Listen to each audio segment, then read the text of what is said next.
అచ్చ తెలుగు విద్యార్థితో తెలుగు రాష్ట్రాల ఫస్ట్ ర్యాంక్ నారాయణదే.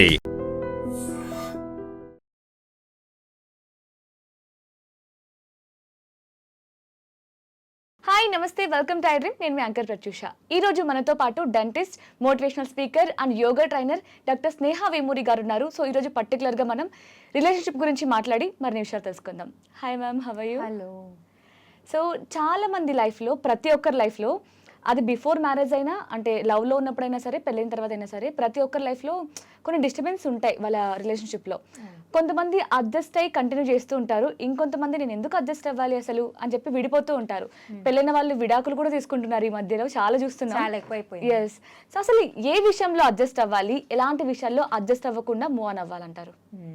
సో ఇది మంచి క్వశ్చన్. ఇప్పుడు చాలా వరకు రిలేషన్షిప్స్ చాలా పాడైపోతున్నాయి. కరెక్ట్. అంటే because of different reasons. So ఇక్కడ ఏంటంటే అసలు అడ్జస్ట్ అవ్వాలా లేదా అంటే అది మీ కంఫర్ట్ బట్టి డిసైడ్ అవుతుంది. ఇప్పుడు చూడండి, లవ్ లేదా అంటే లవ్ ఉంటుంది. ఇప్పుడు అది ఏ రిలేషన్ అయినా దాని మధ్యలో లవ్ ఉంటుంది కాబట్టే ఆ రిలేషన్ అనేది ఫామ్ అవుతుంది. ఓకే, లవర్స్లా ఉన్నా లేకపోతే ఆఫ్టర్ మ్యారేజ్ అయినా, మ్యారేజ్ చేసుకుంటున్న వాళ్ళు కూడా లవ్ అనేది ఫీల్ అవుతున్నారు కాబట్టే అవతల వ్యక్తితో ఆ రిలేషన్షిప్ కంటిన్యూ చేస్తున్నారు. సో మధ్యలో చిన్న చిన్న ప్రాబ్లమ్స్ అనేవి ఉండనే ఉంటాయి. గొడవలు లేకుండా ఏ రిలేషన్షిప్ ఉండదు, మీరు అన్నట్టే. కానీ ఇక్కడ ఏమి చూసి మనము విడిపోవాలి ఆర్ కలిసి ఉండాలి అనేది క్వశ్చన్. సో ఇక్కడ నేను ఏమంటానంటే, ఎక్కడైతే మీకు రెస్పెక్ట్ ఉంటుందో, జాగ్రత్తగా వినండి, ఎక్కడైతే రిలేషన్షిప్లో మీకు రెస్పెక్ట్ ఉంటుందో ఆ రిలేషన్షిప్ని వదలకండి. అడ్జస్ట్మెంట్స్ అంటే ప్రతి రిలేషన్షిప్లో అడ్జస్ట్మెంట్స్ ఉంటాయి. ఇప్పుడు ఫర్ ఎగ్జాంపుల్ చెప్తాను, గొడవ అయింది. ఓకే, ఒక విషయం పైన గొడవ అయింది. సో ఆ గొడవ తర్వాత ఒకరికొకరు సారీ చెప్పుకున్నారు, ఒకరొకరు ఒపీనియన్ చెప్పుకున్నారు, ఇలా ఈ విషయంలో నాకు ఇది నచ్చలేదు, అది నచ్చలేదు, గొడవ సాల్వ్ అయింది, మీరు ఒక మాట పైకి వచ్చారు. అప్పుడు ఒకవేళ అవతల వ్యక్తి మీరంటే రెస్పెక్ట్ చూపిస్తున్నారంటే వాళ్ళు మీ సైడ్ నుంచి ఆలోచిస్తారు. ఓకే, నువ్వు ఇంతే, నువ్వు వేస్ట్, నీకు ఇదే ఎక్కువ, నీ మొహానికి ఇదే ఎక్కువ అన్నట్టు మాట్లాడరు.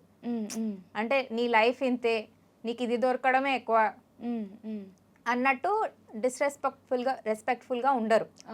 Okay, they will respect your feelings and always tell, సరే నీకు ఇది నచ్చలేదు, నేను నెక్స్ట్ టైం నుంచి ఇలా చేయకుండా ఉండడానికి ప్రయత్నిస్తాను, నాకు ఈ విషయం నచ్చలేదు, సో ఇలా మనం అడ్జస్ట్ అవుదాం అని రెసిప్రోకేట్ చేస్తారు. అంటే ఇట్ విల్ బి మ్యూచువల్. అంటే అలా ఉంటుంది. ఒకవేళ if it is a true relationship అంటే ఇద్దరిలో ఆ ఫీలింగ్ ఉంటుంది, ఒకరిని ఒకరు హర్ట్ చేసుకోకూడదు, ఒకరిని ఒకరు రెస్పెక్ట్ చేయాలి అని. సో ఆ రెస్పెక్ట్ ఎప్పుడైతే ఉండదో, మీరు ఎప్పుడైతే ఫీల్ అవుతారో ఆ రెస్పెక్ట్ లేదు ఆ రిలేషన్షిప్లో, అంటే ఇష్టం వచ్చినట్టు తిట్టడం, అంటే ఆర్ మీ చాయిసెస్కి రెస్పెక్ట్ ఇవ్వకుండా మీకు నచ్చని పనులు చేపియడం, మీకు నచ్చదని తెలిసినా కూడా నువ్వు ఇలానే ఉండాలి, నీ బతికింతే అని ఎప్పుడైతే వస్తుందో అప్పుడు అది టాక్సిక్ అయినట్టు. అండ్ అక్కడ నుంచి మీరు బయటికి రావాలి. అప్పుడు మీరు కంపల్సరీ ఆ అబ్యూస్ని తీసుకోకూడదు, compulsory you have to come out. Okay, ఈ బిహేవియర్ అంతా తెలిసినా సరే నాకు అతనే కావాలి లేదా నాకు ఆమె కావాలి అని పట్టుపట్టే వాళ్ళు కూడా చాలా మంది ఉంటారు. అవును. సో వాళ్ళని వాళ్ళు ఎలా ఫేస్ చేయలేదు దాన్ని? నిజంగా విడిపోవడం అనేది చాలా ఈజీ కాదు, చెప్పినంత ఈజీ కాదు. బట్ ఎంత టైంలో వాళ్ళు ఇప్పుడు వాళ్ళ బిహేవియర్ కానీ వాళ్ళ లైఫ్ స్టైల్ ఎలాంటి చేంజెస్ చేసుకుంటే, లేదంటే వాళ్ళ థాట్స్ అన్ని కూడా వేరే వర్క్ పైన పెట్టుకోవడం కానీ అలా చేస్తే బెటర్ కదా. సో పర్టికులర్గా ఇది చేస్తేనే వాళ్ళు మూవ్ ఆన్ అవ్వగలరు అనడానికి ఏమైనా ఉంటుందా?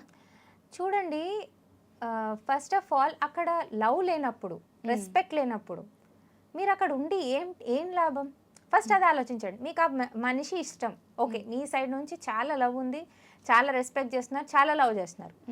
అవతల వ్యక్తి అసలు దాని గురించి పట్టించుకోవట్లేదు, మిమ్మల్ని కాన్స్టెంట్గా హర్ట్ చేస్తున్నారు, మీరంటే రెస్పెక్ట్ లేదు, మీరు మాట్లాడితే కూడా ఇష్టం వచ్చినట్టు మాట్లాడుతున్నారు, అండ్ ఎప్పుడు కూడా మిమ్మల్ని బ్లేమ్ చేస్తూ ఉన్నారు. ఏం లాభం అలాంటి రిలేషన్షిప్లో ఉండడం? అంటే కాన్స్టెంట్గా మీరు అలా బాధపడుకుంటూ లైఫ్ లాంగ్ ఉండాలంటే ఉండండి. కొంతమందికి అలా ఉంటుంది, హ్యాపీ. ఏంటంటే లైఫ్ లాంగ్ అదే దీంట్లో ఉంటారు, అదే సర్కిల్లో ఉంటారు, టాక్సిక్ పీపుల్తో ఉంటారు, బాధపడతాడు, ఏడుస్తారు, మళ్ళీ బయటకు వస్తారు, పోనీలే నా జీవితం ఇంతేలే అని అనుకొని మళ్ళీ అదే సర్కిల్లో ఉంటారు. దానివల్ల ఏ లాభం లేదు. మీరు దాని నుంచి బయటికి రావాలి అంటే మీరు ఫస్ట్ ఆఫ్ ఆల్ అక్కడ ప్రేమ లేనప్పుడు ఉండడం వేస్ట్ అనే విషయం అర్థం చేసుకోండి. ఓకే, రెస్పెక్ట్ మెయిన్గా, ప్రేమ కన్నా ముందు రెస్పెక్ట్. మీరంటే రెస్పెక్ట్ ఇంకా ప్రేమ లేనప్పుడు, నేను ఉండి కూడా నేను చేసి కూడా వేస్ట్ అని మీకు తెలిసినప్పుడు మీరు స్టెప్స్ తీసుకోండి. ఎంత కష్టంగా ఉన్నా కూడా divert your self, come out of it. అంతేకాని అక్కడే ఉండి ఇంకా బాధపడి యువర్ వేస్టింగ్ యువర్ ఎనర్జీ. అంతకు మించి ఏం లేదు. యా, అండ్ మీరు అది కాన్షియస్గా చేస్తున్నారు, అన్నీ తెలిసి కూడా చేస్తున్నారంటే ఇంకా మీ అంత పెద్ద ఫూల్ ఇంకెవరు ఉండరు. చెప్తున్నాను.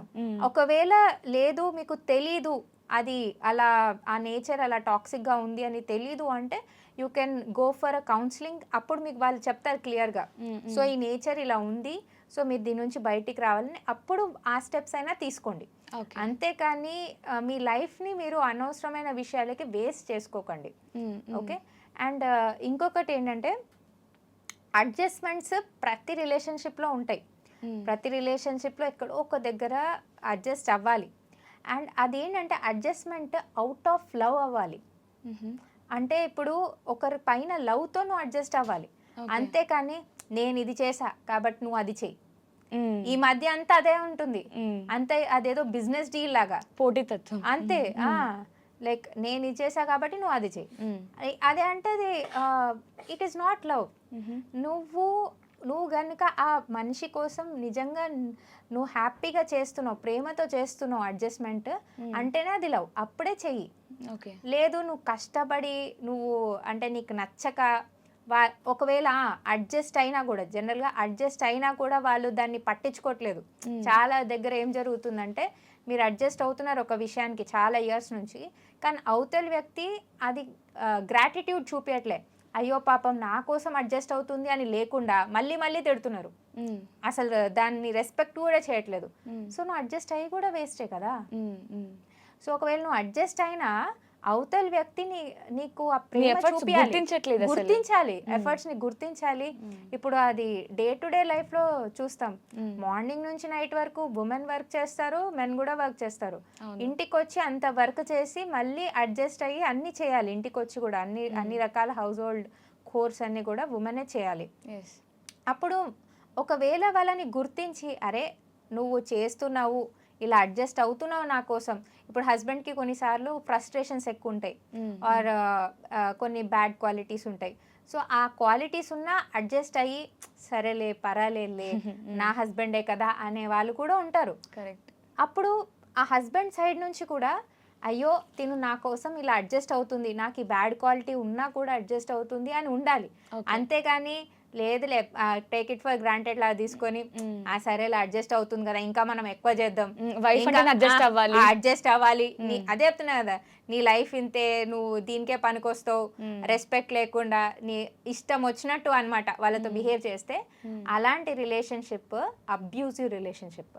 సో నేను అనేది ఏంటంటే క్లారిటీగా చెప్తున్నాను, if you are in abusive relationship you have to come out. లేదు if you feel there is love in that relationship, love ఉంది అంటే మీకు తెలిసిపోతుంది.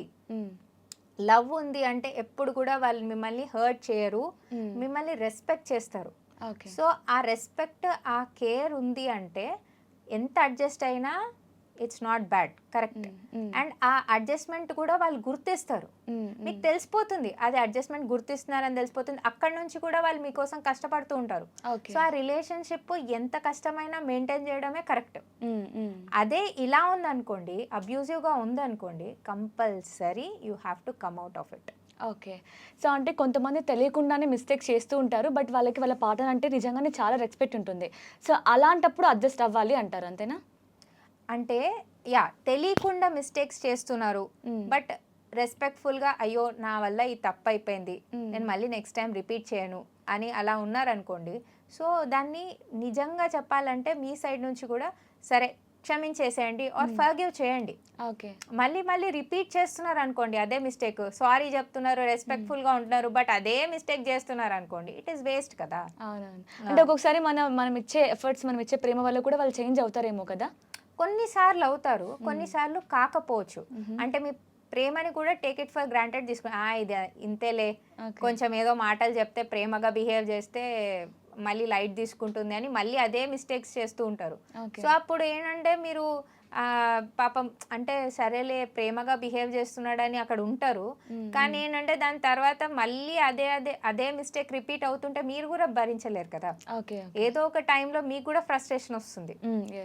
సో అందుకనే ఎప్పుడు కూడా నేను చెప్తున్నాను కదా, ఒకవేళ ఏదైనా మిస్టేక్ జరిగినా వాళ్ళు రెస్పెక్ట్ఫుల్గా దాన్ని ఒప్పుకొని వాళ్ళు సారీ చెప్పినప్పుడు మళ్ళీ చేయరు, మీ పైన ప్రేమ ఉంటే, నిజంగా ఉంటే. జస్ట్ ఓన్లీ యాక్టింగ్ అంటే అప్పటి వరకు సారీ చెప్తారు, ప్రేమగా ఉంటారు, మళ్ళీ వాళ్ళు చేసేది వాళ్ళు చేస్తారు. దీని కూడా అంటే రిలేషన్షిప్లో ఒక చిన్న చిన్న ప్రాబ్లమ్స్ వల్లే ఈగో హర్ట్ అయిపోయి ఎంత దూరమో వెళ్ళిపోతుంది అనమాట. ఒక చిన్న ఇన్సిడెంటే పెద్ద పెద్ద డెసిషన్స్కి కారణం అవుతుంది. సో అలాంటప్పుడు మీరు అన్నట్లు నిజంగా స్టార్టింగ్లో ఏమైనా డిస్టర్బెన్స్ అవుతూ ఉంటే మన రిలేషన్షిప్లో ఒక కౌన్సిల్, ఫ్యామిలీ కోచ్ని కానీ కన్సల్ట్ అవ్వడం బెటర్ అంటారు. అంటే వాళ్ళు ఒక క్లారిటీ ఇస్తారు. అసలు మీ చాలా మందికి యాక్చువల్లీ ఇప్పుడు ఏంటంటే క్లారిటీ లేదు అసలు వాళ్ళ రిలేషన్షిప్లో ఏం నడుస్తుంది, అసలు ఏ స్టేజ్లో ఉన్నారు, అసలు ఏంటి ప్రాబ్లం అని తెలియకుండా కొట్లాడేసుకుంటున్నారు. సో మీకు ఒక క్లారిటీ వస్తుంది, అసలు ఆ రూట్ కాజ్ ఏంటో తెలుసుకుంటారు. సో ఆ రూట్ కాజ్ నుంచి మీరు ఎప్పుడైతే మీ రిలేషన్షిప్లో వర్క్ చేస్తారో అప్పుడు ఏమవుతుందంటే మెల్లమెల్లగా చేంజెస్ వస్తాయి. ఓకేనా. చాలా వరకు చూసి చూడనట్టు చాలా ప్రాబ్లమ్స్ డిస్కస్ చేయక అవి లోపల ఉండిపోతాయి. ఆ ఉండిపోయి ఆ పైన పైన గొడవల్లో అది తెలియదు, అంటే అసలు ఎందుకు కొట్లాడుతున్నారో కూడా తెలియదు, ఊరికనే కొట్లాడుతుంటారు, కానీ యాక్చువల్లీ రీజన్ వేరే ఉంటుంది. ఆ రూట్ కాజ్కి వెళ్ళి మీరు రీజన్ అది వెతికి మీరు అది సాల్వ్ చేయగలిగితేనే మీ రిలేషన్షిప్ నిల్చుంటుంది. లేదంటే ఎప్పుడు కూడా అదేదో నటిస్తున్నట్టు ఆర్ వాళ్ళ కోసం ఏదో చేస్తున్నారు అన్నట్టు మీరు జస్ట్ యాక్టింగ్ చేస్తుంటారు, కానీ యాక్చువల్లీ రియల్ లవ్ అనేది ఉండదు. Okay. So nice. And real love ఉన్న దగ్గర యాక్టింగ్ ఉండదు. ఓకే. సో చాలా చక్కగా ఎక్స్ప్లెయిన్ చేశారు. Thank you so much. Thank you. And for more videos, Please subscribe to iDream. Please subscribe to iDream. Please subscribe iDream. And please subscribe to iDream. For more videos, subscribe to iDream. please like, share, and subscribe to the channel. Congratulations, iDream. Subscribe to iDream. Subscribe to iDream. So subscribe to iDream Media. iDream ki iDream team andarki huge congratulations. Please subscribe iDream Media. Please subscribe to iDream. Subscribe iDream. Please subscribe to iDream. iDream అంటే నా కళల channel subscribe చేసుకున్న నోరు తిరుగుతలేదు, మీరైతే గంట గుర్తు కొట్టండి. For more such videos, please subscribe to iDream. Subscribe to iDream. Please subscribe to iDream. Please subscribe iDream Media. Please do subscribe to iDream. Please subscribe to iDream Media. For best entertainment and information, please subscribe iDream. And don't forget to subscribe to iDream.